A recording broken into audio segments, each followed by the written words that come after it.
विहान ने जैसे ही उस लड़के का हाथ छोड़ा, वह लड़का दर्द से कराहता हुआ जमीन पर बैठ गया। उसकी आंखों से आंसू बह रहे थे और पूरा शरीर कांप रहा था। वहीं क्रिया, वो ये सब देखकर बुरी तरह डर चुकी थी। उसका दिल इतनी जोर से धड़क रहा था कि उसे लग रहा था सब सुन रहे होंगे। विहान का यह रूप उसने दूसरी बार देखा था, फर्क बस इतना था कि इस बार वह बहुत करीब से देख रही थी। विहान धीरे धीरे प्रिंसिपल की तरफ मुड़ा। प्रिंसिपल का चेहरा देखते ही साफ लग रहा था कि वह डर चुका है। उसके माथे पर पसीना आ गया था। विहान ने गुस्से से लेकिन बेहद ठंडी आवाज में कहा, कॉलेज में रैगिंग कब से होने लगी?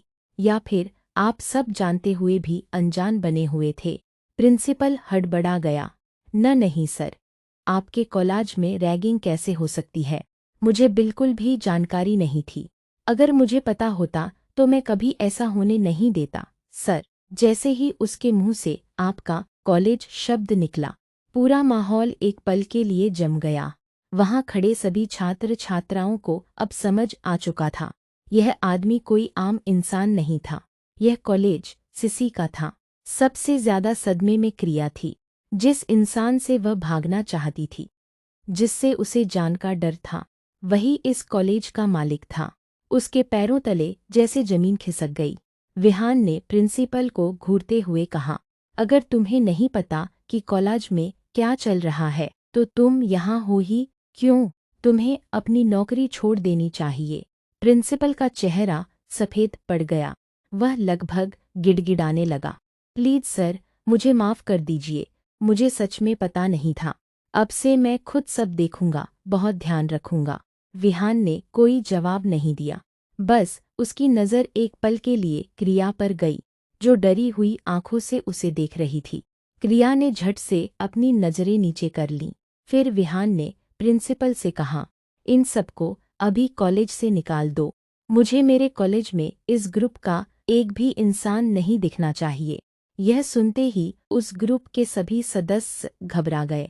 वे हाथ जोड़ने लगे, प्लीज सर, हमें मत निकालिए। कॉलेज शुरू हो चुका है, अब कहीं एडमिशन नहीं मिलेगा, क्योंकि एडमिशन की डेट भी अब जा चुकी है। हमारा पूरा साल बर्बाद हो जाएगा। सर, सब जानते थे, इस कॉलेज से निकाले जाने का मतलब था मुंबई के किसी भी कॉलेज में भविष्य बंद, क्योंकि ये कॉलेज मुंबई का सबसे बड़ा कॉलेज था और सब जानते थे कि कॉलेज रॉय कॉरपोरेशन में आता था। इस कॉलेज से निकलने के बाद उन्हें कहीं एडमिशन नहीं मिलेगा। लेकिन विहान के चेहरे पर जरा भी फर्क नहीं पड़ा।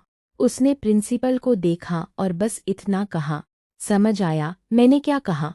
मुझे अपनी बात दोहराने की आदत नहीं है। प्रिंसिपल ने कांपती आवाज में कहा, जी सर, मैं अभी सारे डॉक्यूमेंट्स तैयार करवाता हूँ। और वहीं पूरा कॉलेज समझ चुका था, आज कुछ ऐसा हुआ है जो कोई भी कभी नहीं भूलेगा। उन छात्रों की आंखों में अब आंसू आ चुके थे।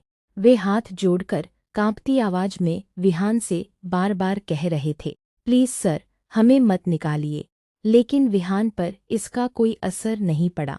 उसके चेहरे पर न गुस्सा था न दया, जैसे उसे किसी से कोई लेना देना ही न हो। क्रिया यह सब देख रही थी। उसे बुरा लग रहा था। भले ही वे सब बड़े घरों से आते थे और उनके लिए यहाँ एडमिशन पाना आसान रहा हो, लेकिन क्रिया के लिए ऐसा नहीं था। उसने दिन रात मेहनत की थी, रातों की नींद खोई थी, पढ़ाई में टॉपर बनी थी, तभी जाकर उसे यहाँ स्कॉलरशिप स्टूडेंट के रूप में एडमिशन मिला था।